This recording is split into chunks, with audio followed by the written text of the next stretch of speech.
नमस्कार, स्वागत है आपका। आपके साथ में अमित गर्ग शुक्ला। चले देखते हैं खबर 1 मिनट, यानी 1 मिनट में खबरों का पूरा विश्लेषण।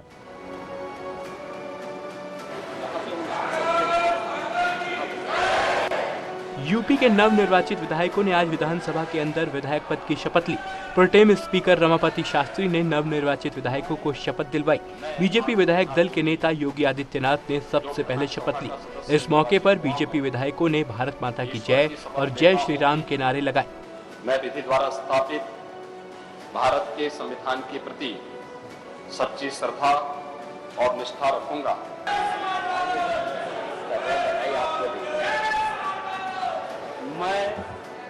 सीएम योगी के बाद एसपी विधायक दल के नेता अखिलेश यादव ने शपथ ली।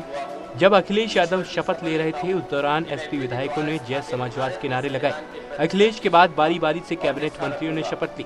डिप्टी सीएम ब्रजेश पाठक, सूर्य प्रताप शाही, सतीश महाना, ठाकुर जयवीर सिंह समेत तमाम मंत्रियों और विधायकों ने शपथ ली।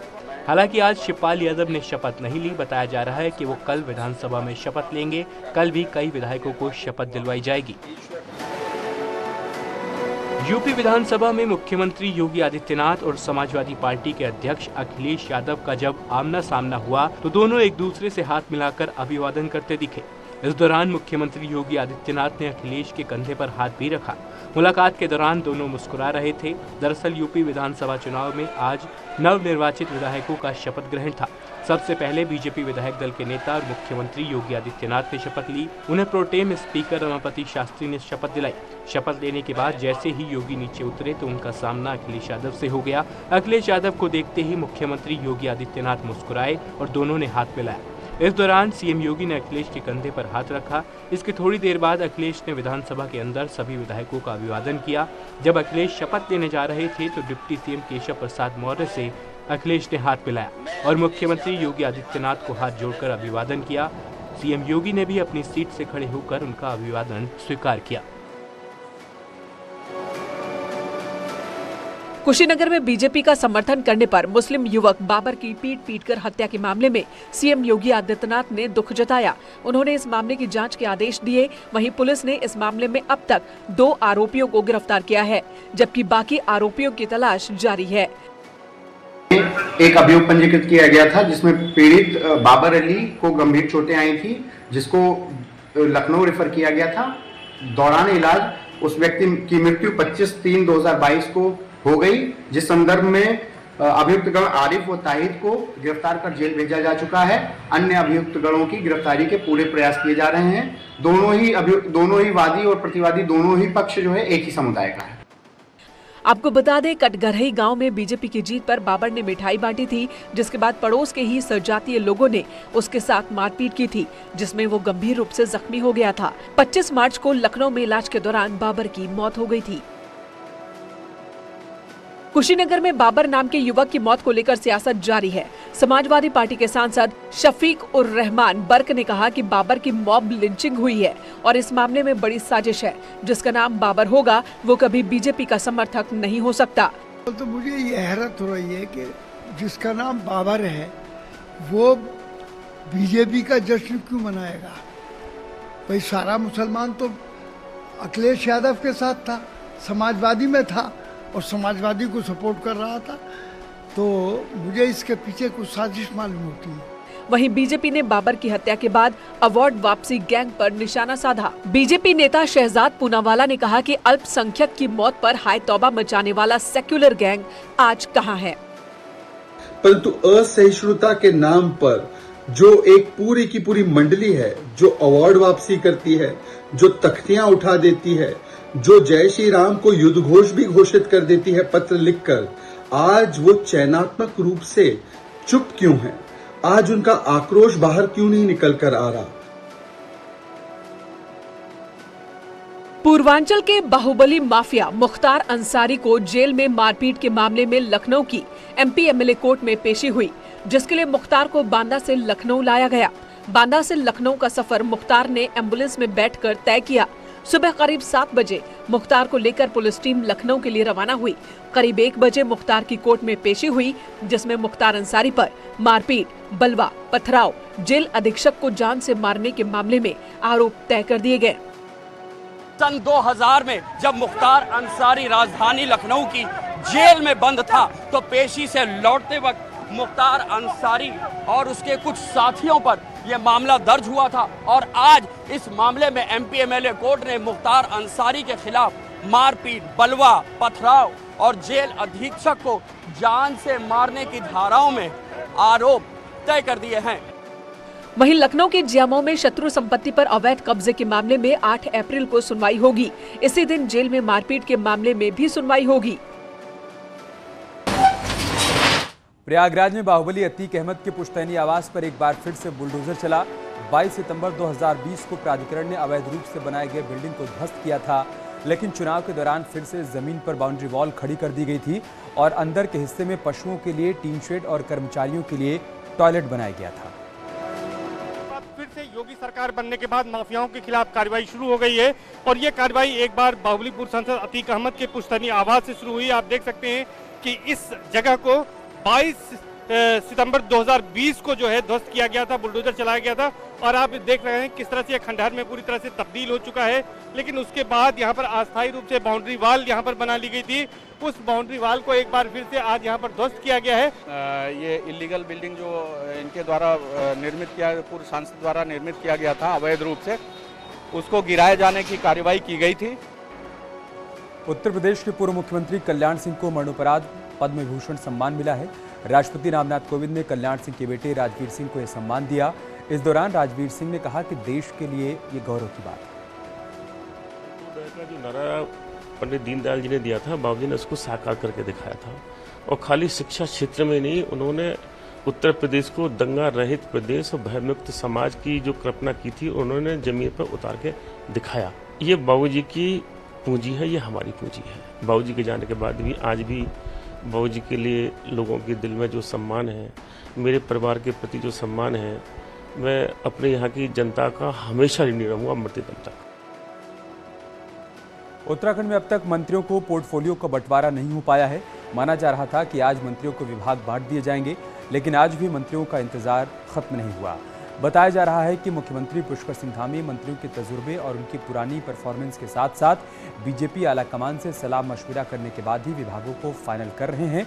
वहीं पुराने मंत्रियों को उम्मीद है कि पिछली बार के विभाग ही रिपीट होंगे। देखिए, हम तो संतोषी आदमी हैं। मुख्यमंत्री जी जो देंगे, सिर्फ मेरी प्रायोरिटी सैनिक कल्याण मंत्रालय है, जो मेरा ड्रीम प्रोजेक्ट है सैनिक हमको पूरा करना। मैंने इसके लिए उनसे कहा है, बाकी जो मुख्यमंत्री जो देंगे हम काम करेंगे और कदम से कदम मिलाकर काम करेंगे और 2024 में की भारतीय जनता पार्टी की सरकार। अब वो माननीय मुख्यमंत्री जी का प्रेरोगेटिव है, जो जैसा चाहेंगे, क्योंकि हमने अच्छे काम किए हैं तो उसको देखते हुए और पिछला अनुभव भी है और जो कमियां रही कोरोना के कारण उनको भी हम दूर करेंगे। तो ये उनका मैं समझता हूँ विवेक है। बहुत सारी योजनाएं होंगी, हाँ, बहुत सी योजनाएं नहीं पूरा कर पाए तो उसको करेंगे। देहरादून में मंगलवार से शुरू होने वाले विधानसभा के सत्र से पहले आज विधानसभा में यज्ञ का आयोजन किया गया। विधानसभा अध्यक्ष ऋतु खंडूरी ने यज्ञ करवाया। इस यज्ञ में ऋतु खंडूरी समेत विधानसभा सचिवालय के कर्मचारी मौजूद रहे। इस दौरान ऋतु खंडूरी ने कहा कि मुझे बड़ी जिम्मेदारी मिली है और इस जिम्मेदारी को सफलतापूर्वक निभा सकूं, इसलिए यज्ञ करवाई गई। देखिए, ऐसा है कि कोई भी कार्य करने से पहले आप जानते हैं हम लोग पूजा अर्चना करते हैं, यज्ञ करते हैं और मेरे तो पूरा जीवन, राजनीतिक जीवन जो है वो शुरुआत ही मैंने यज्ञ के माध्यम से की थी, तो बहुत बड़ी जिम्मेवारी मुझे मिली है। तो मैं चाहती थी कि जो हमारे विधानसभा के कर्मचारी हैं उनके साथ बैठकर पूजा अर्चना करूं और एक यज्ञ करूं तो और आशीर्वाद लूं कि हम अपने सदन को अगले 5 साल अच्छे से चला सकें। देहरादून में आज महिला कांग्रेस महंगाई को लेकर प्रदर्शन करती नजर आई। महिला कांग्रेस ने पेट्रोल, डीजल और एलपीजी गैस के दामों में बढ़ोतरी को लेकर सरकार के खिलाफ जमकर नारेबाजी की। हार के बाद पहली बार कांग्रेस के इस प्रदर्शन में कांग्रेस के कई नेता भी शामिल हुए। प्रदर्शन में शामिल हुए कांग्रेस विधायक प्रीतम सिंह ने कहा कि महंगाई की वजह से आम लोगों का जीना मुहाल हो गया है। जिस तरीके से देश के अंदर लगातार पेट्रोल, डीजल और गैस के दाम बढ़ रहे हैं और महंगाई अपने चरम पर है, राष्ट्रीय अध्यक्ष सोनिया गांधी जी ने देश के कांग्रेस जनों का आह्वान किया है कि बढ़ती महंगाई के विरोध में लोग जो है सरकार के खिलाफ सड़क पर उतर करके प्रदर्शन करने का काम करें। उसी कड़ी में महिला कांग्रेस द्वारा आज ये प्रदर्शन यहाँ पर महंगाई के विरोध में किया जा रहा है। शाहजहांपुर की बंडा पुलिस ने 25,000 के इनामी बदमाश सुच्चा सिंह को गिरफ्तार किया है। बदमाश गैंगस्टर एक्ट में वांटेड था। इनामी बदमाश पर 4 मुकदमे दर्ज थे। पुलिस ने मुखबिर की सूचना के आधार पर महोलिया नहर के पास से बदमाश की गिरफ्तारी की है। इस पर 25,000 रुपए का पुरस्कार भी घोषित था। ये फरार चल रहा था गैंगस्टर एक्ट में, उसको गिरफ्तार करने में सफलता प्राप्त हुई है। इसका नाम सुच्चा सिंह है, जो थाना बंडा क्षेत्र का रहने वाला है और इसके विरुद्ध अवैध शराब के निष्कर्षण के मुकदमे हैं। उत्तर बुलंदशहर में पुलिस और स्वाट टीम ने छिनैती करने वाले गिरोह का पर्दाफाश करते हुए 3 बदमाशों को गिरफ्तार किया है। ये गिरोह राह चलते लोगों से लूटपाट करते थे। पुलिस ने बदमाशों के कब्जे से नकदी, 3 चाकू और कई बाइक भी बरामद की है। हालांकि गिरोह का सरगना फिलहाल पुलिस की गिरफ्त से बाहर है, जिसकी गिरफ्तारी की कोशिश चल रही है। एक गिरोह था, ये लोग पहले इनकी कोई क्रिमिनल हिस्ट्री नहीं थी।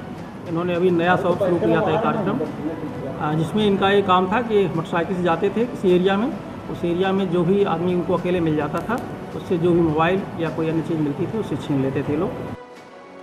बुलंदशहर में पुलिस ने एटीएम काट रहे एक बदमाश को रंगे हाथों गिरफ्तार कर लिया है। मामला खुर्जा कोतवाली इलाके के मंदिर रोड के पंजाब नेशनल बैंक के एटीएम का है, जहां गश्त के दौरान पुलिस को एटीएम में कुछ गड़बड़ी नजर आई तो पुलिस एटीएम के अंदर आ गई, जहां एक युवक को एटीएम काटते हुए रंगे हाथों गिरफ्तार किया, जबकि युवक का दूसरा साथी मौके से फरार होने में कामयाब रहा। पुलिस आरोपी से पूछताछ में जुटी हुई है, साथ ही एटीएम के गार्ड की भूमिका पर भी सवाल खड़े हो रहे हैं। वहीं ललितपुर में भी एक चोर को बाइक पर हाथ साफ करते रंगे हाथ लोगों ने धर दबोचा, जिसके बाद चोर की लोगों ने जमकर पिटाई कर डाली। बाद में चोर को पुलिस के हवाले कर दिया। घटना सदर कोतवाली के सदन शाह चौराहे की है, जहां घर के बाहर से युवक बाइक चोरी करने की कोशिश कर रहा था, लेकिन लोगों ने उसे पकड़ लिया। पकड़ा गया युवक मध्य प्रदेश के टीकमगढ़ जिले का रहने वाला बताया जा रहा है।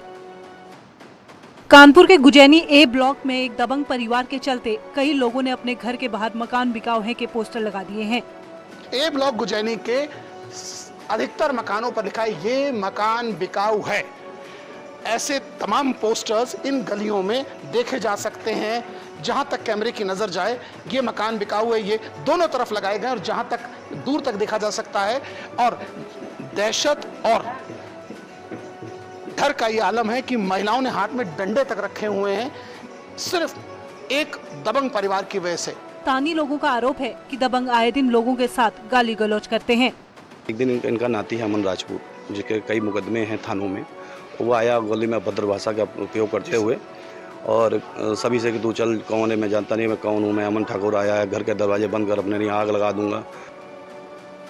बांदा में एक युवक पर अपनी पत्नी को छत से नीचे फेंकने का आरोप लगा है। महिला को गंभीर हालत में हॉस्पिटल में भर्ती कराया गया है, जहां उसकी हालत चिंताजनक बनी हुई है। घटना कनवारा के लुधौरा पुरवा का है। बताया जा रहा है कि होली के दौरान पत्नी अपने मायके गई थी, जहां महिला के जीजा ने उस पर रंग लगा दिया था। इस बात पर महिला का पति नाराज हो गया और वो तब से अपनी पत्नी के साथ मारपीट करने लगा, जिसकी शिकायत पुलिस से भी की गई, लेकिन पुलिस ने कोई कार्रवाई नहीं की। 17 तारीख को होली में गए थे हमारे घर बहन, तो इसके बाद जी मतलब दूरी से मतलब कलर डाल दिया था, हाथ से नहीं लगाया, दूरी से डाल दिया। इतनी में मतलब बवाल यही बढ़ता हुआ चला गया। होली के 10 दिन बाद महिला को छत से नीचे फेंक दिया गया, जिसका आरोप महिला के सन के पति पर ही लगा है। छोड़ रहे हैं, पहले प्यार से बोला लिया, मतलब कह रहे थे आप नहीं मारेंगे। फिर शाम की जब से छोड़ के मैं घर पर आया हूँ, बहन ने फोन बात कर रही थी, इसके बाद छत के ऊपर से मेघ हुए। गाजियाबाद में दिन दहाड़े बाइक सवार बदमाशों ने पेट्रोल पंप कर्मचारियों से 25 लाख रुपए लूट लिए। लूट का विरोध करने पर बदमाशों ने 3 राउंड फायरिंग भी की। घटना मसूरी थाना इलाके के गोविंदपुरम की है। लूट की घटना सीसीटीवी कैमरे में कैद हो गई। मसूरी थाना क्षेत्र के गोविंदपुरम इलाके में उस समय अफरा तफरी का माहौल बच गया जब बाइक सवार बदमाशों ने पेट्रोल कर्मियों के साथ 25 लाख की लूट की वारदात को अंजाम दिया। तस्वीरें आप देख सकते हैं। घटनास्थल पर यहाँ पुलिस मौजूद है। वहीं दूसरी ओर कप्तान भी यहाँ पहुंचे थे। उन्होंने ये कहा है कि जल्द ही बदमाशों को पकड़ भी लिया जाएगा। वहीं लूट की सूचना मिलते ही पुलिस मौके पर पहुंची और पेट्रोल पंप कर्मचारियों से पूछताछ भी की। 25 लाख रुपए था, 3 दिन का पैसा था और हम लोग आ रहे थे, वो दोनों आए जो बाइक से हमारे लगा दिए। उसके बाद निकाल के दीवारों में बहुत फायर करने लगे, एक दूसरे से वो मार पिटा। दिन दहाड़े हुई इस लूट की वारदात से इलाके के लोगों में दहशत है, तो पुलिस ने बदमाशों की गिरफ्तारी के लिए 3 अलग-अलग टीमें गठित की हैं। साथ ही आसपास के इलाकों का सीसीटीवी भी खंगाले जा रहे हैं।